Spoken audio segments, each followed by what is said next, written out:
नमस्कार दोस्तों, मैं विकास कुमार आपको आपके ही यूट्यूब चैनल शिक्षा मंथन बाय विकास सर पर हार्दिक स्वागत करता हूं।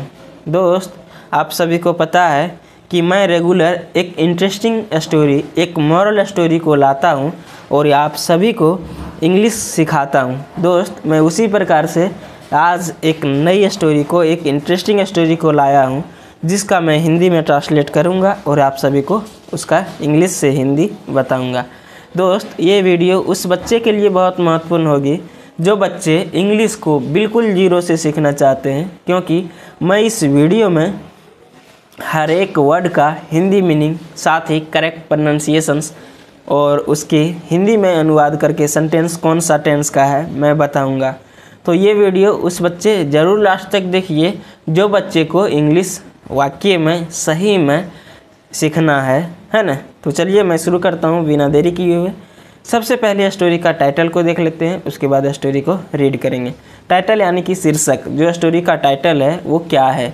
देखिए लिखा हुआ टाइटल जो है वो क्या है, लिखा हुआ है होल्स इन द फेंस। क्या पढ़ेंगे इसको हम लोग, होल्स इन द फेंस। भाई फेंस का मतलब होता है बाड़। बाड़ क्या होता है, बाड़ कभी भी कहीं देखिए घेरा लगाया जाता है। जैसे कुछ मान लो हम लोग सब्जी को कहीं बोए हैं, सब्जी लगाए हैं, तो उसके अगल बगल हम लोग क्या करते हैं, चारों तरफ से घेर देते हैं। किससे घेरते हैं, लकड़ी से घेरते हैं, या फिर कोई दीवार दे देता है जिसको कहते हैं क्या चीज़, बाउंड्री कहते हैं वो। तो उस प्रकार से बाड़ होता है लकड़ी का लगा हुआ है ना। इन यानी कि मैं, होल्स यानी कि छेद। तो ये कहानी का जो शीर्षक है वो क्या हो जाएगा, बाड़ में छेद। क्या हो जाएगा, बाड़ में छेद, है ना। इन यानी कि मैं, तो बाड़ में छेद। तो हम लोग स्टोरी को रीड करना शुरू करते हैं। देखिएगा आप सभी ध्यान से। There was a boy. देखो देयर यानी कि होता है वहाँ, लेकिन देयर का यहाँ कोई अर्थ नहीं आएगा। क्यों नहीं आएगा, क्योंकि देयर फर्स्ट सब्जेक्ट की जगह यूज़ किया गया है। हम लोग जानते हैं कि देयर जब फर्स्ट सब्जेक्ट की जगह यूज किया जाता है तो हम लोग देयर का कोई अर्थ नहीं निकालते हैं। तो देयर वाज अ बॉय यानी कि एक लड़का था, हु जो हैड बैड टेम्पर्ड, जिसके पास क्या था, जो था वो बुरा कह सकते हैं, या फिर कह सकते हैं बहुत। टेम्पर यानी कि गुस्सा, है ना। तो उसको बहुत गुस्सा था, उसके पास बहुत गुस्सा था। His father gave him a bag of nails and told he must hammer a nail into the back of the fence every time he lost his temper। देखिए कितना लॉन्ग सेंटेंस है, इसे तोड़ तोड़ के मैं बताता हूँ। देखिए his father gave him, देखो give मतलब होता है देना, gave जो है उसका सेकेंड फॉर्म है, तो उसके पिता उसे दिए। ये वर्ब की सेकेंड फॉर्म है, ये सब्जेक्ट है, सब्जेक्ट के बाद वर्ब की सेकेंड फॉर्म में आया है। इसका मतलब हो जाएगा कि ये सिंपल पास्ट टेंस का है। तो उसके पिता उसे दिए अ बैग ऑफ नेल्स, मतलब एक कीलों का थैला। नेल मतलब होता है कील, कील को आप सभी समझते हैं। एक कीलों का थैला दिया। एंड टोल्ड, और कहे, क्या कहे, ही मस्ट हैमर, इसे अवश्य ही ठोकना होगा। अ नेल, एक कील को अवश्य ही ठोकना होगा। Into the back of the fence, कहाँ, फेंस के पीछे यानी कि बाड़ के पीछे। बैक मतलब पीछे। एवरी टाइम मतलब प्रत्येक समय। एवरी यानी कि प्रत्येक, टाइम मतलब समय, तो प्रत्येक टाइम ही लॉस्ट हिज टेम्पर, अपने जो टेम्पर, अपने गुस्से को खोने के लिए, अपने गुस्से को छोड़ने के लिए, अपने गुस्से पर काबू पाने के लिए तुम्हें अवश्य ही इसे एक कील को ठोकना होगा। जब जब भी तुमको गुस्सा आएगा तुम एक कील को उसमें क्या करोगे, ठोक दोगे। किस में, बाड़ में, है ना। ऑन द फर्स्ट डे, देखिए क्या लिखा हो, ऑन द फर्स्ट डे यानी कि पहला दिन पर।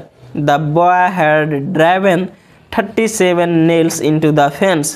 पहला दिन, द बॉय लड़का है, ड्राइवन लड़के ने ठोकी थी, 37 नेल्स मतलब क्या हो जाएगा, 37 यानी कि 37 नेल्स मतलब 37 कीलों को इनटू द फेंस। कहाँ ठोका था, फेंस में। कहाँ ठोका था, फेंस यानी कि बाड़ में। पहला दिन लड़के ने, जो लड़का जो था उसने 37 यानी कि 37 कील को ठोका था बाड़ में। सुन, जल्द ही, the number of nails hammered, देखो जल्द ही, द नंबर ऑफ नेल्स मतलब किलों की संख्या हैमर ठोके गए डेली ग्रेजुअली ड्विंडल डाउन, मतलब डेली मतलब प्रत्येक दिन, ग्रेजुअली ड्विंडल डाउन मतलब धीरे धीरे, ग्रेजुअली मतलब होता है धीरे धीरे, ड्विंडल डाउन मतलब धीरे धीरे क्या कर गए, कम हो गई। देखो ड्विंडल डाउन मतलब कम होना। तो जल्द ही जो नंबर ऑफ किल्स थे, मतलब पहला दिन जो 37 किल जो ठोके थे उसका जो संख्या था वो धीरे धीरे क्या होने लगा, कम होने लगा। एज यानी कि क्योंकि, देखिए एज यानी कि होता है जैसा भी, क्योंकि ही लर्नड उसने सीखा, टू कंट्रोल उसने सीख लिया, क्या सीख लिया, टू कंट्रोल नियंत्रण करना, हिज एंगर अपने गुस्से को, अपने क्रोध को नियंत्रण करना उसने सीख लिया।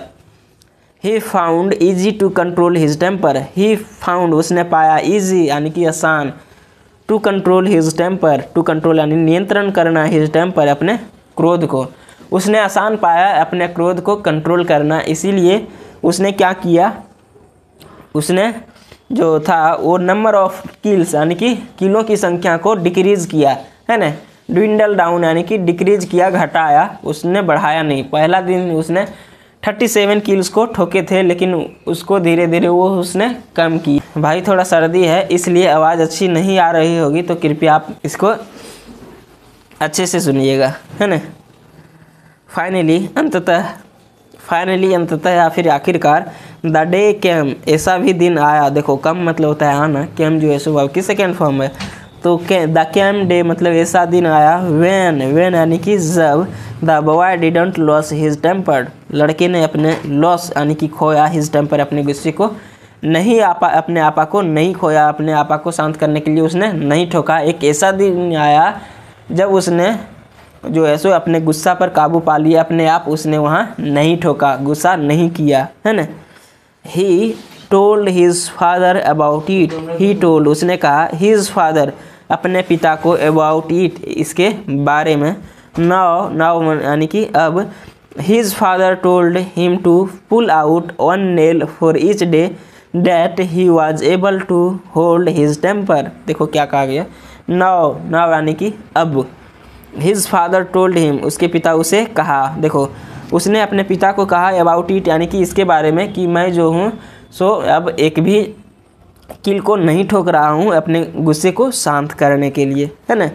तो उसके पिता ने कहा कि अब जो है सो एक एक किल को पुल आउट मतलब निकालो, क्या करो, निकालो, 1 नेल मतलब एक किल को, फॉर ईच डे प्रत्येक दिन, that he was able to hold his temper की अपने गुस्से पर तुम काबू पा सके, तुम शांत रह सके, इसलिए तुम प्रत्येक दिन एक किल को निकालो। जब तुमको गुस्सा आता है तो एक किल को तुम क्या करो, निकालो, है ना। द डे पास्ड दिन बीतता गया, and the young boy was finally दिन बीतता गया और यंग बॉय यानी कि युवा लड़का वाज फाइनली अंततः able to tell his father अपने पिता को कहने के लिए समर्थ हो गया।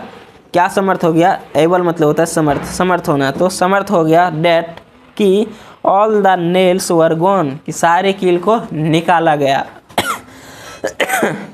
ऑल द नेल्स यानी कि सारे कील को निकाला गया, अपने पिता को कहने में वो क्या हो गया, वो समर्थ हो गया, है ना, उसके लिए एलिजिबल हो गया, है ना। क्यों हो गया, क्योंकि उसने सारे कील को निकाल दिया था, डे बाय डे करके, मतलब एक एक दिन करके।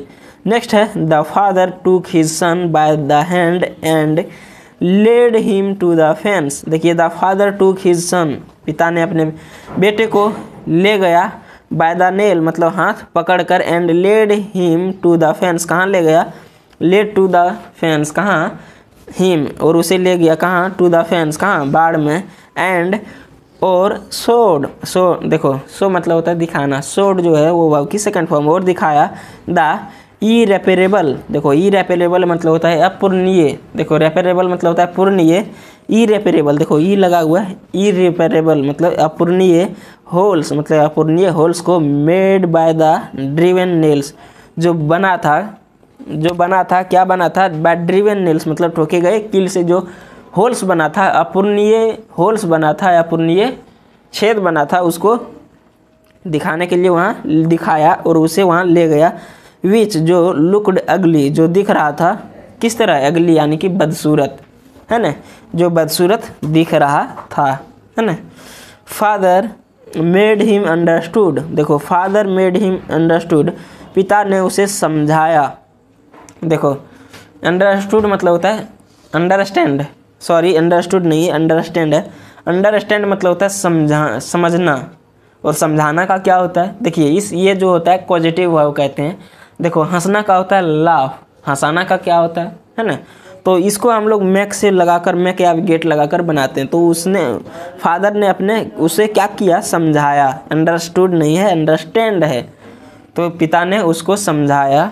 वेन यानी कि जब या फिर जब यू से थिंग्स इन एंगर, यू से आप कहते हैं। देखो ये सिंपल प्रेजेंट टेंस का है। यू से आप कहते हैं, क्या कहते हैं, थिंग्स यानी चीज़ों को, इन एंगर गुस्से में, यदि आप गुस्से में चीज़ों को कहते हैं, दे लीव अ स्कार, स्कार यानी कि होता है निशान। तो दे लीव मतलब वे छोड़ जाते हैं, अ स्कार एक निशान को। जब भी आप गुस्से में कुछ कहते हैं वह एक निशान को छोड़ जाता है ना। अब दोस्त इसका मॉरल देख लेते हैं, शिक्षा। इस कहानी को पढ़ने के बाद इस कहानी से हम लोगों को क्या सीख मिला, क्या शिक्षा मिला वो देख लेते हैं। देखिए मॉरल यानी कि शिक्षा। वी शुड नेवर से, हम लोगों को कभी नहीं कहना चाहिए। देखो से मतलब होता है कहना, शुड लगा हुआ है इसका मतलब चाहिए। तो we should never say anything, हम लोगों को कभी भी नहीं कहना चाहिए, कुछ भी नहीं कहना चाहिए। इन बैड टेम्पर मतलब गुस्सा में, बहुत गुस्सा हो उस समय हम लोगों को कभी भी किसी को कुछ नहीं कहना चाहिए। इट में हर्ट अदर्स, देखो इट में हर्ट्स, इससे चोट लग सकती है, इससे ठेस लग सकती है, पहुंच सकती है। अदर्स यानी कि दूसरों को, अदर यानी कि दूसरों को। इस कहानी के माध्यम से हम लोगों को सिखाया गया, क्या सिखाया गया कि देखिए गुस्से में उसने कील को ठोका और फिर कील को निकाला, है ना। और जब उसने कील ठोकना शुरू किया उस समय उसने पहला दिन 37 कील को ठोका था। धीरे धीरे उसको आसान लगा कि कील ठोकने से अच्छा है कि अपने आप पर काबू पाएं, अपने आप को नियंत्रण करें, गुस्से में नियंत्रण करें। तो इसको सोचकर उसने जो है सो अपने आप पर गुस्सा शांत करने के लिए उसने कील को ठोकना कम किया। उसने सोचा समझा कि कील ठोकने में ज़्यादा बल है और अपने आप में नियंत्रण करने में कम बल है। इसे सोचकर उसने कील को कम ठोकना शुरू किया और धीरे धीरे वह जो है सो अपने आप में गुस्सा को शांत करने लगा। और इससे वह सीख लिया कि जो है, देखो इस कहानी से उसको सीखने को क्या मिला, उसके पिता ने बताया कि देखिए कि गुस्सा में जो हम लोग, उसने कील ठोका था तो कील में जो छेद हो गया था उसके बाद उसने निकाला तो वो छेद तो नहीं मिटा, छेद तो बंद नहीं हुआ। कील तो निकाल लिया लेकिन छेद क्या हुआ, बंद नहीं हुआ। इसीलिए इस कहानी से हम लोगों को सीखने को मिला कि कभी गुस्से में किसी व्यक्ति को कुछ नहीं कहना चाहिए। क्यों नहीं कहना चाहिए, क्योंकि यदि हम उसको भला बुरा बोल ही देंगे, बाद में क्षमा भी मांगेंगे तो वो जो है सो वापस नहीं आ सकता है। इसलिए अपने आप को गुस्से में कंट्रोल करना ज़रूरी है। देखो गुस्सा जो है सो दुनिया में सबसे खतरनाक चीज़ है, सबसे खतरनाक चीज़ है तो वो गुस्सा है ना। तो दोस्त ये स्टोरी आप सभी को बहुत अच्छा लगा होगा। इससे आपको इंग्लिश वर्ड सीखने को मिले होंगे, इंग्लिश प्रोनाउंसिएशन सीखने को मिले होंगे और साथ ही साथ जीवन में एक अच्छे जो है सो अच्छे विचार को सीखने को मिले होंगे, अच्छे ज्ञान मिले होंगे। और यदि इससे आपको कुछ सीखने को मिला होगा तो प्लीज़ अपने दोस्तों के, अपने संबंधियों के, अपने रिलेटिव्स के, अपने फैमिली के पास ज़रूर से ये वीडियो को भेजिए और उसका भी विचार को बदलिए। तो दोस्त अब हम लोग फिर मिलेंगे नेक्स्ट वीडियो में। तब तक के लिए जय हिंद, अपना ख्याल रखिए, अच्छे से पढ़िए, ध्यान से पढ़िए।